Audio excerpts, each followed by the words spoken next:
नमस्कार मित्रांनो, तुला शिकवीन चांगला धडा 7 फेब्रुवारी भागामध्ये घराकडे जाता जाता विद्या म्हणते, काय गे इरा, काय बोलत होती? कळसूत्री भावली वगैरे हे बोलायची काही गरज होती का? इरा म्हणते, आहेच ते कळसूत्री भावली. विद्या म्हणते, अगं मर्यादा पाळायला पाहिजे. इरा म्हणते, ज्या काय मर्यादा असतील ते आपणच पाळायच्या, त्यांना काही मर्यादा नाही का? बाब म्हणतात, अगदी बरोबर. इरा म्हणते, किती दिवस झाले ताई येऊन, आले का जिजू? विद्या म्हणते, आले होते ना स्वेटर घेऊन. हिरा म्हणते, आई ते एकदाच आले आपल्या घरी, नंतर वाट हरवले का? आपण एका शहरात राहतो. बाब म्हणतात, हिरा जाऊ दे ना, केली ना आपण पोलीस कंप्लेंट, पोलीस बघून घेतील. हिरा म्हणते, मी तर म्हणते बरं झालं आपण पोलीस कंप्लेंट केली. खरं सांगू का, आता सगळ्यात जास्त महत्त्वाची ताईची सेफ्टी आहे. आणि त्यांना पण कळू दे ना, आपण आवाज उठवणाऱ्यातले. तेवढ्यात बाबांचा फोन असतो. ते बघत म्हणतात, अक्षराचा फोन आहे, 2-3दा येऊन गेला. हिरा म्हणते, बाबा तुम्ही उचलूच नका, तसं पण आपण घरीच चाललो ना. विद्या म्हणते, काय पण काय सांगते, ओ तुम्ही उचला ओ, तिला काळजी वाटत असेल. हिरा म्हणते, बरं तुम्ही घ्या फोन, पण आपण काय केलं यातलं तिला काहीही सांगू नका, नाहीतर ती आपल्याला तक्रार मागे घ्यायला लावेल आणि आपल्या सगळ्या मेहनतीवर पाणी फिरवेल. बाब म्हणतात, बरं नाही सांगत. हिरा फोन ओढत म्हणते, जाऊ द्या मलाच द्या. गोड बोलत म्हणते, हॅलो ताई, मी इरा बोलते. अक्षरा म्हणते, इरा अगं तुम्ही सगळे आहात कुठे? हिरा म्हणते, अगं आम्ही बाहेर आलो. अक्षरा म्हणते, कुठे बाहेर? हिरा म्हणते, निघालोच आहे आम्ही, आल्यावर सांगते आ. अक्षरा म्हणते, तुम्ही तिघं पण बरोबर आहात? ती म्हणती, हो. ती म्हणती, बाबांकडे दे बरं, ते बरे आहेत ना? हिरा म्हणते, हो हो बाबा बरे आहेत, आल्यावर बोलू आ. आणि फोन बंद करते. मनुष्य म्हणते, अधिपती अधिपती तुम्ही काळजी नका करू, इन्स्पेक्टर साहेबांनी आम्हासनी सगळं समजून सांगितलं, आता जे होईल ते होईल. अधिपती म्हणतो, हे कसं काय झालं, मला पटतच नाही हो. मुनेश्वरी म्हणते, जे होईल ते होईल, आता फोन तर आला ना. अधिपती म्हणतो, आईसाहेब तुमची भीती खरी ठरली हो. ती मग आम्ही सुनबाईसनी जेवढं ओळखतो ना, आम्हाला वाटलंच होतं सुनबाई असं काहीतरी करतील, आमचं मन आम्हाला सांगत होतं. आता हा फोन आला तक्रारीचा, त्यामुळे कळलं सुनबाईचा आमच्यावर लई राग आहे. आम्हाला एक कळत नाही आम्ही एवढं काय वाईट केलं हो, ते आमचा एवढा रागाराग करतात. आता आम्हासनी सांगा, असं होत नाही वय, सासू सुनेचं नाही पटत, होती धुसपूस, पण सुनबाईला बघा राग किती, त्या डायरेक्ट पोलीस स्टेशनला गेल्या. अधिपती अजूनही शॉक असतो आणि म्हणतो, असं कसं केलं मास्तरींबाईने, असं कसं केलं, माझा अजूनही विश्वास बसत नाही. मुनेश्वरी म्हणते, केलं आता त्यांनी, जाऊ द्या तुम्ही नका टेन्शन घेऊ पोलिसांचं. तो नाही आईसाहेब, पोलिसांचं काही टेन्शन नाही. आईसाहेब मला वेगळ्याच गोष्टीचं टेन्शन आहे. ती कसलं?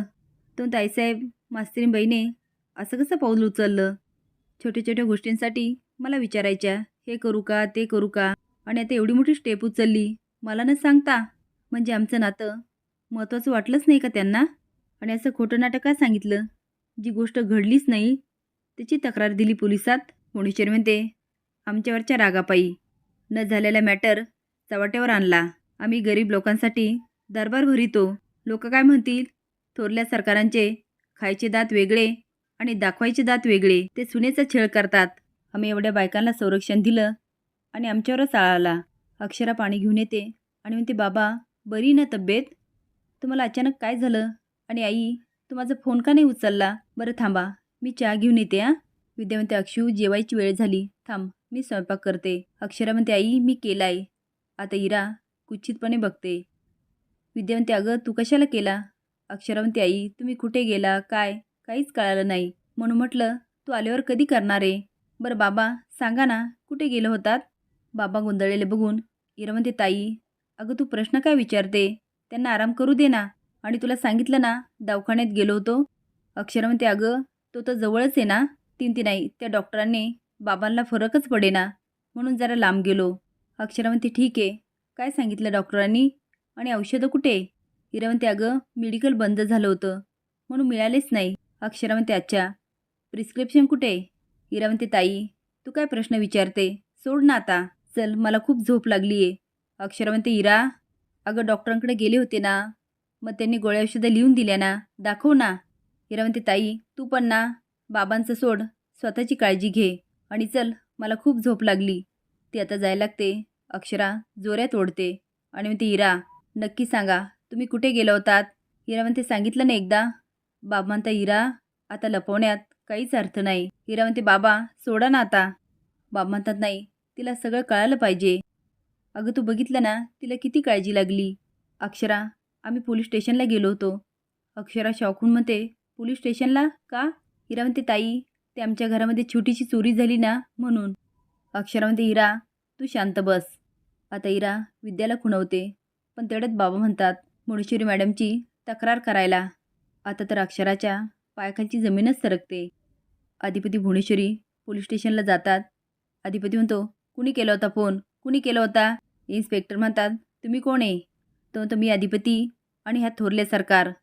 काय हो साहेब तुम्हाला नीट चौकशी नाही करता येत? इन्स्पेक्टर म्हणतात आधीच कशी चौकशी करणार आम्ही? ह्या मॅडमला भेटलं पाहिजे ना. अधिपती म्हणतो अहो आधीच चौकशी करायची. ह्या मॅडम कोण आहेत काय आहेत? कुणी बी येऊन तक्रार करणार आणि तुम्ही आम्हाला लगेच फोन लावणार का? काय खरं खोटं छानबीन करताल की नाही की लगेच फोन लावताल? अहो आमच्या आईसाहेबांनी गरीब महिलांसाठी किती काम केलं हे माहिती आहे का? इथं सगळ्यांना विचारलं असतं ना तर सांगितलं असतं. आता अधिपती खूप तनतन करत असतो. मुळेश्वरी म्हणते अधिपती त्यांची नवीन बदली झालेली दिसती. त्यासनी नसल माहिती. अधिपती म्हणतो माहीत नाही मग माहिती करायचं ना. आणि अमोणकर फॅमिलीने चुकीची तक्रार दिली.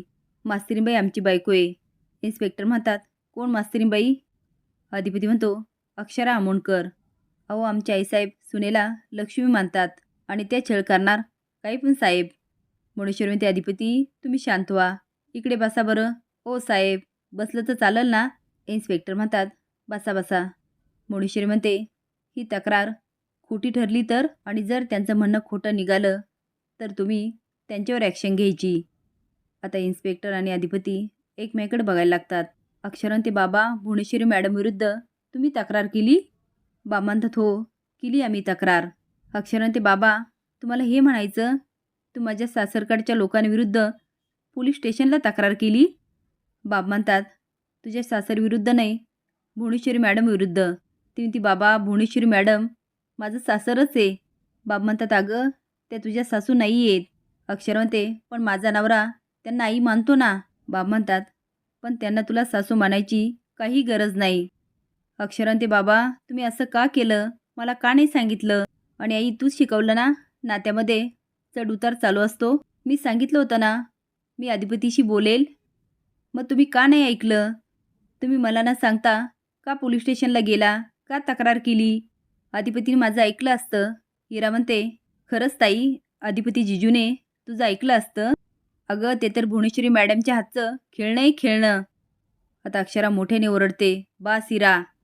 मी अधिपतीबद्दल बोललेला एक शब्दही खपून घेणार नाही. आता हिरा खूप रागाने बघत असते. विद्या आणि बाबा खालीच बघायला लागतात. असेच नवीन अपडेट जाण्यासाठी लाईक आणि सबस्क्राईब करा. धन्यवाद.